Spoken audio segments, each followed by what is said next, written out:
Hello, hello, and welcome back. You are listening to the Not Me podcast, and I am your host, Vlad. This is episode 10, folks.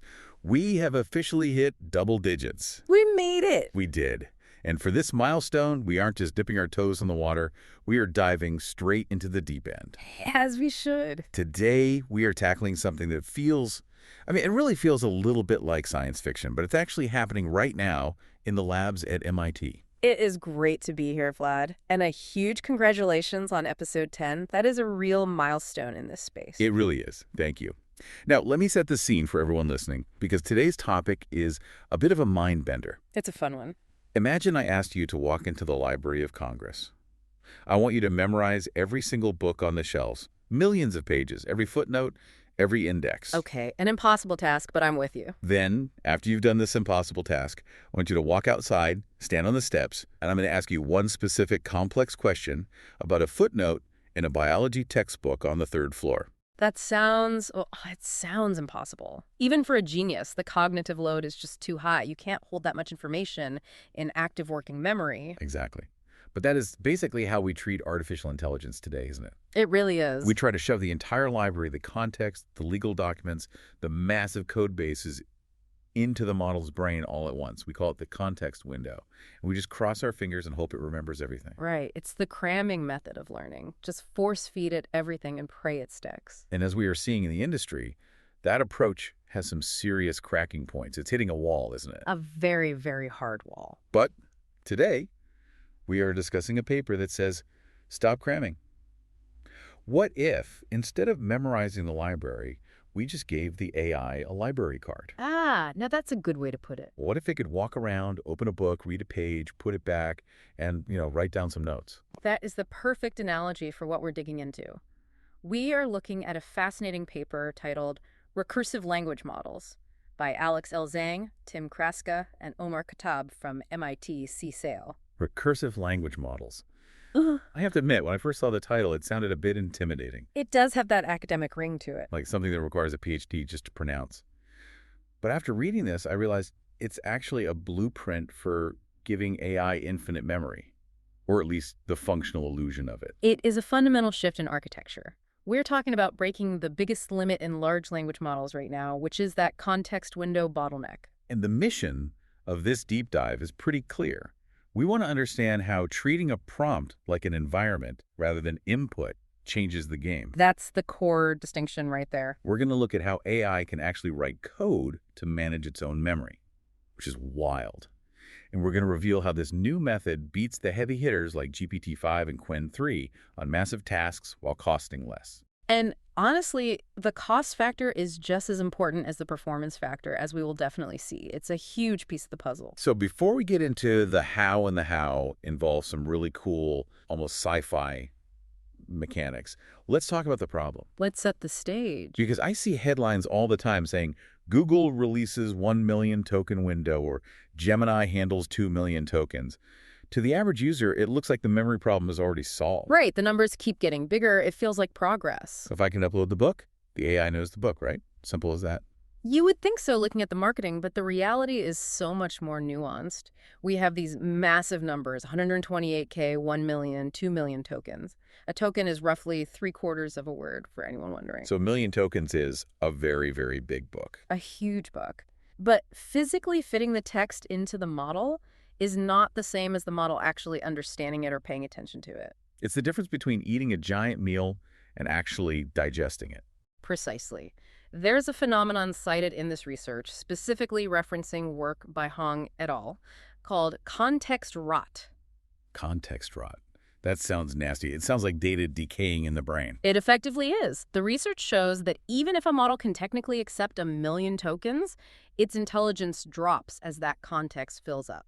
So the bigger the brain fold, the dumber it gets. In a way, yes. Performance degrades significantly on complex tasks. It's often referred to as the lost in the middle phenomenon. Lost in the middle. So if I give it that 1,000-page textbook, it remembers the intro and the conclusion, but page 500 is a blur. Exactly. It's like the model's attention is strongest at the very beginning and the very end of the context.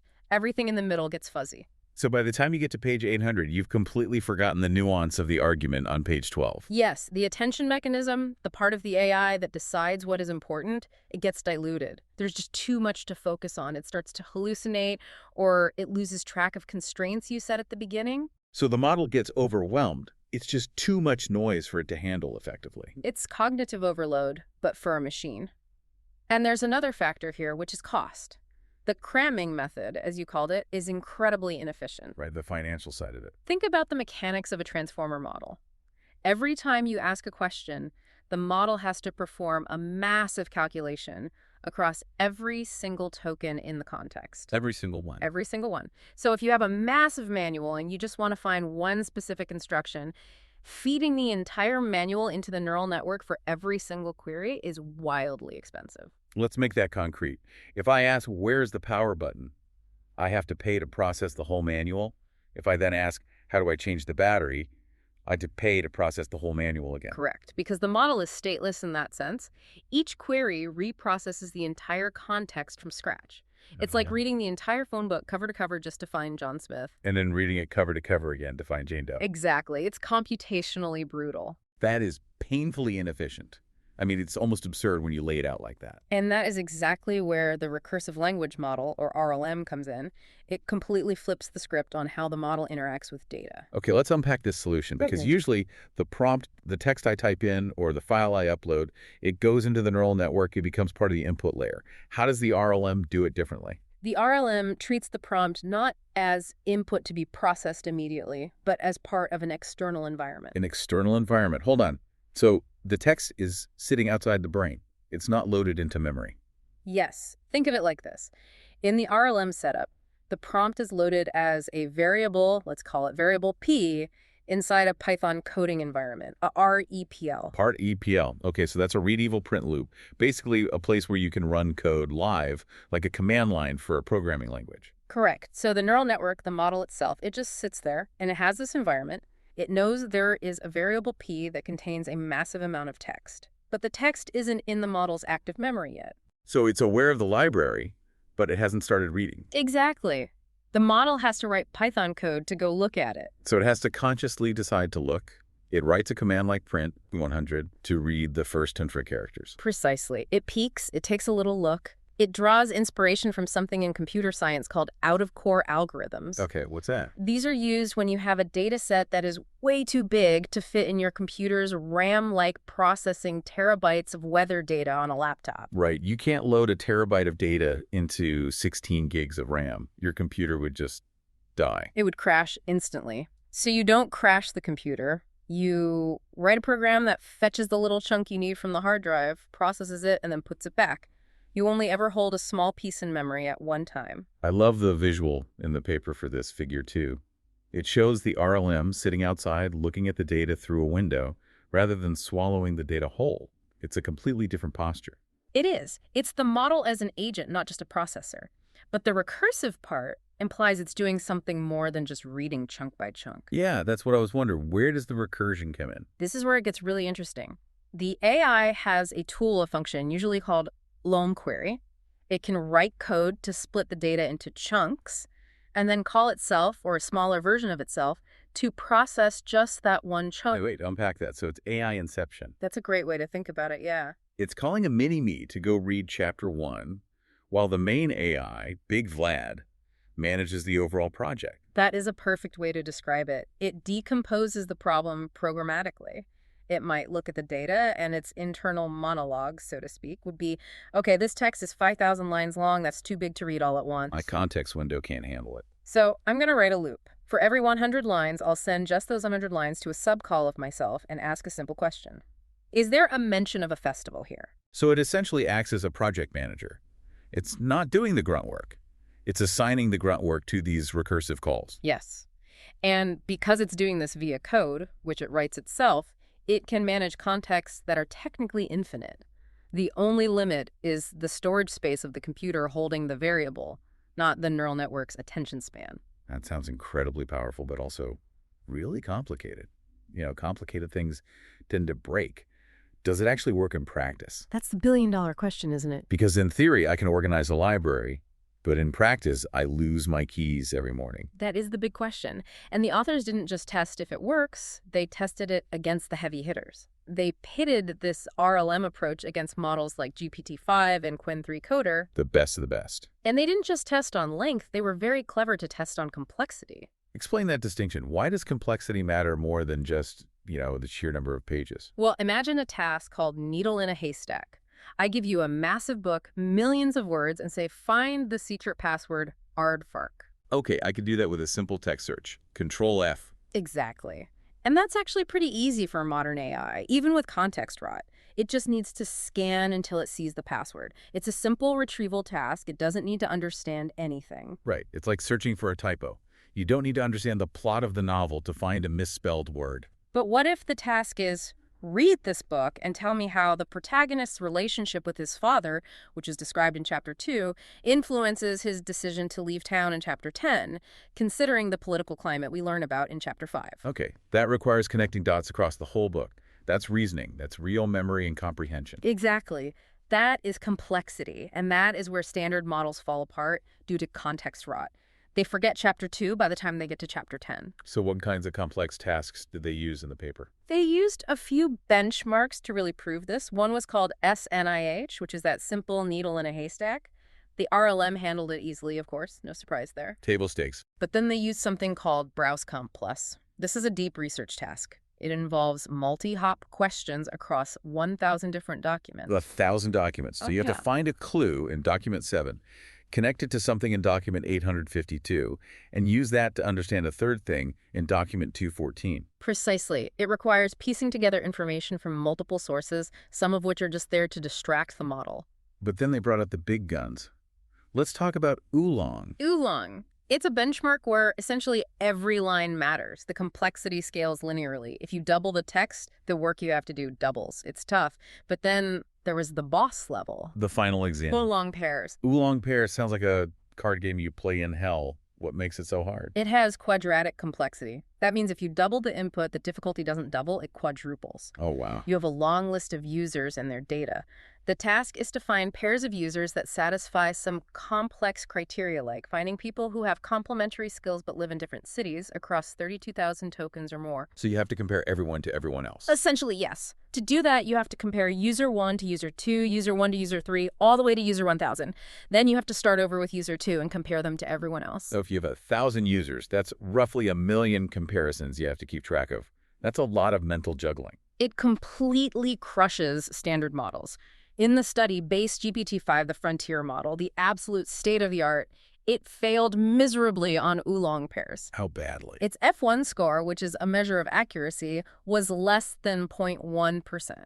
Less than 0.1%. So basically, random guessing would almost be better. It just gave up. It tried, but the context rot meant it couldn't hold the relationships in its head. It got lost in the noise. It was like trying to build a house of cards in a hurricane. Wow. Now compare that to RLM GPT-5. That's the same model, the same brain, but using this recursive coding environment setup. Okay, the moment of truth. It achieved 58%. From 0.1% to 58%. Yeah. That is not a marginal improvement. Yeah. That is the difference between I can't do this at all and I got this. Exactly. It didn't just survive, it thrived where the base model broke. And remember, the model wasn't retrained. It's the same brain. It's just using a different method to access the information. A better strategy. A vastly better strategy. It handled inputs 2 orders of magnitude beyond what the base model could effectively process. That's the not me moment right there. Yeah. It's not the model getting smarter, it's the process getting smarter. Yes. It's like giving a genius a notebook and a calculator instead of asking them to do all the math in their head. Correct. It's about tools and environment, not just raw intellect. Now, here is where it gets really interesting to me. The paper mentions that they didn't explicitly train the AI to do specific tricks. They didn't teach it these strategies. No, they didn't. They just gave it the Python environment and said, go. And behaviors emerged. This is the part that fascinates me most. We are seeing emergent behaviors. The model wasn't explicitly told how to manage the memory. It figured it out on its own how to navigate the environment. It developed strategies. Let's walk through some of these behaviors because they are fascinatingly human. The first one you see in the paper is the detective. Right. So look at figure 4A in the paper. The model is giving a massive document.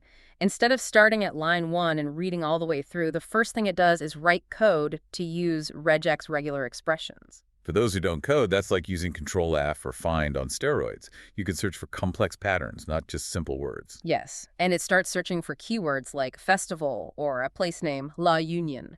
But here's the cool part. The prompt didn't tell it to look for La Union. So how did it know what to search for? Where did that idea come from? It used what the paper calls model priors.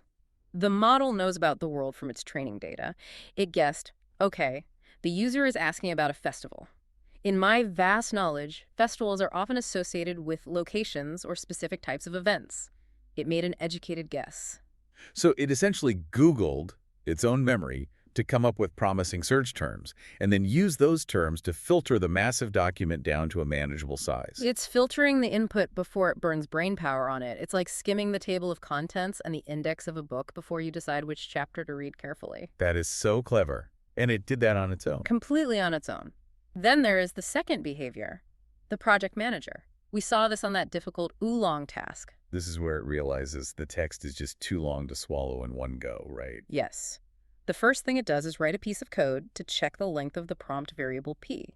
It sees the number and realizes, this is too big for a single byte. This won't fit in my context. It has self-awareness of its own limitations? In a functional sense, yes. And so it writes code to split the text by new lines. It creates a loop to process the document in batches. I'll do 100 lines, get an answer, then the next 100 get an answer. Yeah. It managed its own workload. I know humans who can't do that effectively. It's basic task decomposition, but seeing an AI do it autonomously via code without a human telling it to is really striking. It recognized a limitation in its environment and engineered a solution for it on the fly. Incredible. And then there is the builder. This one is huge because it solves another massive problem with LLMs, the output length. Oh yeah, the dreaded network error, or just stopping mid-sentence because it hit the token limit for its reply. Right. But on that oolong pairs task, the answer required listing potentially thousands of pairs of users. A standard model could never spit that all out at once. It would get cut off after the first few hundred. So what did the RLM do? It didn't try to output them all at once. It would write a loop, find one correct pair, and then it would write code to append that pair to a list variable it created in the Python environment. So it's building the answer piece by piece outside of itself. It's building the answer in the memory of the computer, not in its own verbal output. It loops through, finds another pair, adds it to the list, finds another, adds it to the list. Then, at the very end, once the list is complete, its final action is a single command. Print. My final answer list. It bypasses the output limit because it's just printing a variable that it already built. Genius. This allows for what the authors call unbounded output length. Exactly. It can generate answers of any length as long as the computer has enough memory to hold the list. But, not every emergent behavior was a stroke of genius. We have to talk about the neurotic checker. Oh, I relate to this one, the anxiety-ridden AI. Yes. Tell us about this one. Labs, a little bit. In Appendix B of the paper, they show a full trajectory from the Qwen 3 model. It was given a task, it processed it, and it calculated a correct answer. Great. Job done. You'd think. But then it wrote more code to check its answer, and the check came back positive. The answer was correct. Okay, now it's done. Nope. It checked it again, and then a third time. How many times did it check its own correct work? It verified a correct answer 5 times before finally accepting it and outputting it. 5 times. That's the AI equivalent of, did I turn the stove off? Let me go back and check. Okay, it's off. Yes. But did I really see it was off? Let me check again. It shows that while the system is robust, without specific guidance or training, the model can get into these inefficient loops of self-doubt. It wasted tokens and time just spinning its wheels because it wasn't confident enough. That sounds like me trying to send an important email. Read it, reread it, close it, open it again. It's so human. And it highlights that these models are improvising. They aren't perfectly optimized native RLMs yet. They're figuring it out as they go. Speaking of waste, let's talk about the economics.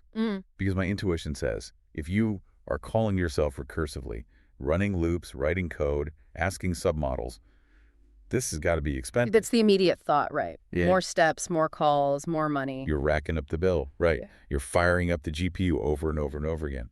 You would think so, but the data shows the complete opposite for many of these complex tasks. Really?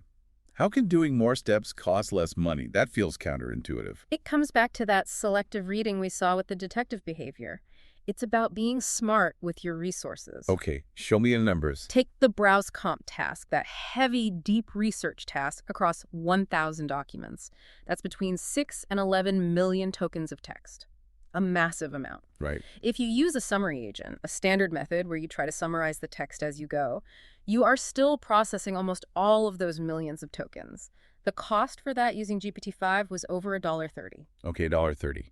And the RLM? For RLM GPT-5, the average cost was $99. So you're saving roughly 30% on a much more complex task. Roughly, yes. And it's because the RLM doesn't ingest the whole 11 million tokens. It peaks. Maybe it reads the first few lines of all 1,000 documents, realizes 950 of them are irrelevant, and never touches them again. So it only pays to deeply process the 5% that actually matters. It's the difference between buying the entire library and just paying for the photocopies of the pages you need. It is vastly more efficient with its attention and therefore your money. Okay, that makes perfect sense. It's being frugal, but there's always a catch. In engineering, there's always a trade-off. Always. No free lunch. If it's cheaper and smarter, might be guess. It's slow. It is slow. How slow are we talking? Significant latency. If you look at figure 3 and 5 in the paper, the run times can really spike, especially compared to a standard model that just does one big pass. Why, though? What's the bottleneck? The issue is that the current implementation uses blocking or sequential calls. Break that down for us. What does blocking mean here? It means the AI says, go check chapter 1, and then it sits there and waits for the answer to come back from that subcall. It can't do anything else. It's blocked. Then it gets the answer and says, okay, now go check chapter 2, and it waits again. It's doing one thing at a time in a sequence. Ah, so it's not multitasking. It's not sending out 10 agents to check chapters 1 through 10 simultaneously and report back. Not in this implementation. A human project manager would say, you 5 people, go check these 5 chapters and come back to me when you're done. That's asynchronous. The RLM here is doing it linearly, one after the other. So while it's computationally efficient, saving money on tokens, it is temporally slow costing you time. That's the trade-off, exactly. High efficiency, high latency. And I imagine that neurotic checker behavior we talked about doesn't help with the speed either. 5 extra verification steps add up. No, it definitely doesn't. And that actually brings up an interesting difference between the models they tested. We mentioned GPT-5 and Qwen-3. They had very different personalities as RLM. Yeah, you mentioned Qwen-3 was trigger happy. Extremely. Qwen-3 Coder loved making subcalls. Its default strategy was to break everything down into the tiniest possible little pieces and call itself for each one. So it was a micromanager. A serious micromanager. In fact, the researchers had to add a specific warning in the system prompt for Qwen-3, something along the lines of, be efficient and avoid making thousands of tiny recursive calls. They had to explicitly tell it to calm down. Well, you stop calling the manager for every paperclip.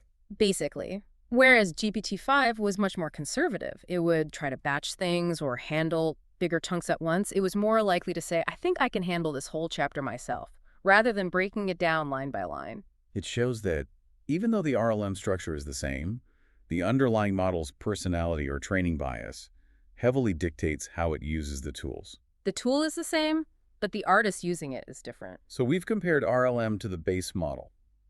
But there are other ways people have tried to handle long context. You mentioned summary agents earlier. Right. Why not just summarize the text as you go? I do that when I read a long book. I write summaries in the margins. It seems intuitive.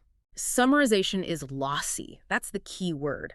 When you summarize a 50-page chapter into a single paragraph, you are making a decision right then about what is important. And you throw away the rest. You throw away the nuance, the specific quotes, the little details, and if you realize later on that you needed a specific detail from page 3, it's gone. You can't get it back because you replace the source text with your summary. It's gone. The RLM never throws away the source. The source always stays pristine in the variable P in the environment.